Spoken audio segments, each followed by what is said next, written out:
Hello, welcome to Brown Dog Gadgets Live. I am Amanda, the Education Outreach Coordinator here at Brown Dog Gadgets. Behind the camera, I've got Pete. Yes, I'm here. Everything still works. I'm like, why don't I hear? I hear it now. Good. Perfect. Today we are going to be building a spinning snowflake.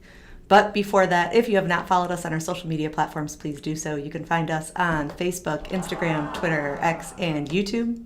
Also, the template for the project that you see, as well as the guide that goes along with it, can be found at browndoggadgets.com. And then if you have any questions, feel free to chat with us as we stream. Otherwise, you can always email us at help@browndoggadgets.com. That's right. Awesome. All right, we're going to jump right into it. So we're going to switch to the overhead cam because I don't actually have a demo today. Okay. So the Spinning Snowflake template comes 2 per page. So I just cut it down the middle. You can either have it black and white so you can color it in, or you can print it out in color. Completely up to you. Yeah. I made the dotted line around it just a circle. Super simple, but I really like cutting a little bit more detailed into that just to make it a little more fun when it spins. So up to you. We do suggest printing this on heavier cardstock, although this is one of those things where, printer paper would probably be okay. It just might flop on you a little bit. A little floppy. All right, and then I also cut out my switch. We'll put those up there. We're going to start with a large craft stick.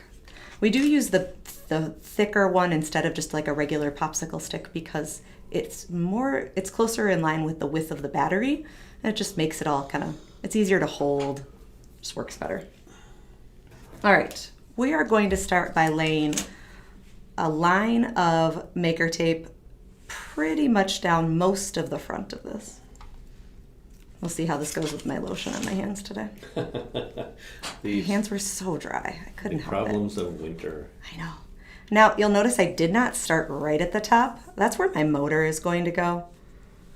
So I want to leave myself a little bit of space for the motor. But I did go all the way to the bottom for the most part. And then I'm going to do something similar on the back, but I am going to start at the very top and go probably about 3/4 of the way down. We don't want our snowflake spinning constantly, so we are going to add a switch to the back. So I want to make sure I leave some space for that switch. All right, now back on the front, and obviously going through this, I'm going quickly. All the directions for this project, as well as the template, are on our website, browndoggadgets.com, and they're there for free. Go check them out. Easy to follow along steps. Makes it a lot of fun. All right, we've got about 1 inch worth of maker tape. I'm going to roll it up into a sticky side out tape loop. Just a nice small one, and put it right on the end of this pathway down here. And I am going to use a battery and put it right on top of that tape loop. Positive side facing up. Always. Always. And then I'm going to take a piece of tape on top of my battery, and I'm going to run it around to the back of the popsicle stick. And it's way too long, but you know what? That's okay.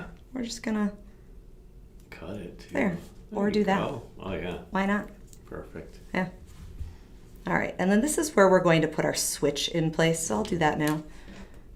We've got our rectangular piece of cardstock cut. It doesn't have to be this perfect. You don't have to actually cut out the paper switch on the template. You could just cut out a rectangular piece of cardstock. And then I'm going to start by putting a little bit on the back of my switch. I'm going to wrap around to the front side, go all the way up the front, and I'm going to cut it a little bit longer so I have a little tail that can connect. So it's all the way down the front side of it, wrapped around a little bit at the bottom. And then I'm going to make sure that the bottom of my switch touches the pad down below, and I'm going to tape it in line so it bridges that gap. Now, it's not going to do anything right now because I don't have anything actually connected. So now we're going to use a barrel motor to connect to our circuit because this is what's going to help it spin. I am going to use my favorite, hot glue. Yeah.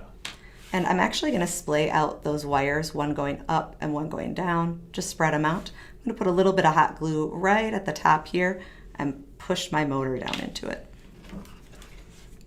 You can also use double-sided foam tape. It's just not as secure as the hot glue.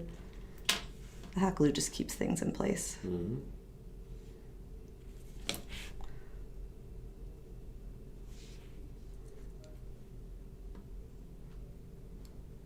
And I do have it on the hottest setting, so of course it takes a minute to cool.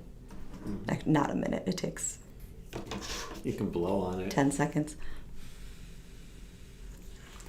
Now, one thing I have noticed since building this guide is that I do really prefer doing the sandwich method when it comes to tape and a motor wire. Yeah. So in the guide, it does just have you going over the top of the wire, but I do suggest having tape down first and then putting another piece over the wire. It just makes things a little bit more secure. Hey, guess what? Is Mike here? Hi, Mike. New week. It is a new, well, it's Tuesday. Yeah. It was a New week, new month, right? new Yeah, year. It's all good. Definitely. Pick it. Awesome. All right, and then I'll run my nail along the edges of that to make sure it's got a nice strong connection. My hot glue should be fairly set. Yeah, that's good. And then the other wire is going to wrap around the back, and I'm going to connect it to the pathway on the back here.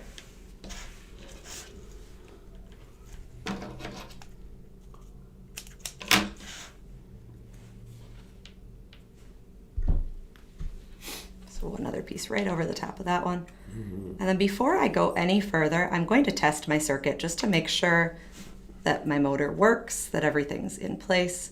So when I close my switch, it should spin. And it does. Yeah. Wonderful.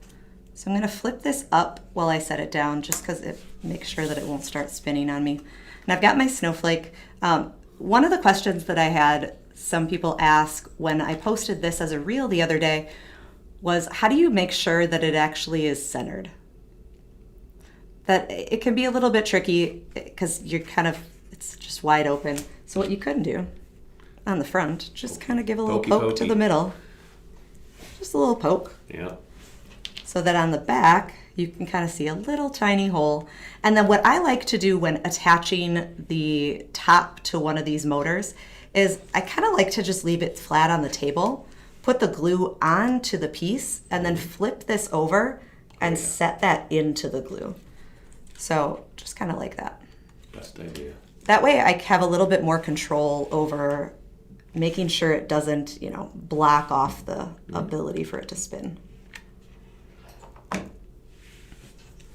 So then I'll just flip this over, set it down into that glue. And I can also see better if it's going a little too far. Right. And we'll let that dry. That's the other reason I like hot glue. It dries so quickly.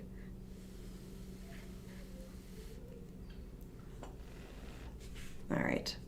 And then we've got our spinning snowflake. That's true. All There right, you go. then. Some are even upside down. See? Yeah. If you want to control the spin and you have a specific way that you want it to spin, just test out your motor first by holding one wire on each side of the battery to figure out which direction is which. Because if you have the wires flipped, it's just going to spin the opposite direction. So it'll still work, but it may not be the way you want it to. Right. Guaranteed there's some students that are like, but I thought it was going to spin the other way. Go full speed. See what we get. Ooh. Oh, yeah. Nice. It's pretty good. Yeah. Good times, good times. So yeah, this is the spinning snowflake. Yeah. Awesome. Excellent. Tomorrow, we're going to continue this snow theme. So if you don't have snow, come join us because you can get your own dose of fake snow here. Tomorrow, we're going to do the snowflake hat. And then Thursday, so the month of January, we are going to take a break from Microbit University, but we are not going to take a break from streaming on Thursdays. So Thursday, we are doing a Microbit project that it's already on our website. So this Thursday, we are going to be doing the winch connected to a Microbit. So it is a good one. We've got a couple different variations, but each project for a Microbit, for a Thursday Microbit project this month is going to be something that includes parts that we've already done in Microbit University, but it's a variation or a more elaborate project that you could build using those same concepts. Yes. Yeah. Awesome. So yeah, definitely join us for those this week. If you want to check out any of our old live streams, you can always go back onto YouTube and check those out. If you have not followed us on our social media channels, you can find us on Facebook, Instagram, Twitter, X, and YouTube. Once again, this project, as well as all of our other projects, products, and guides, can be found at browndoggadgets.com. And you can always email us at help@browndoggadgets.com. You got it. Yeah, that's all we've got for you today. We hope you'll join us tomorrow. All right. Have a good one. Thanks for watching. Please visit browndoggadgets.com for parts, projects, and curriculum. Follow us on social media at browndoggadgets. We'll see you next time.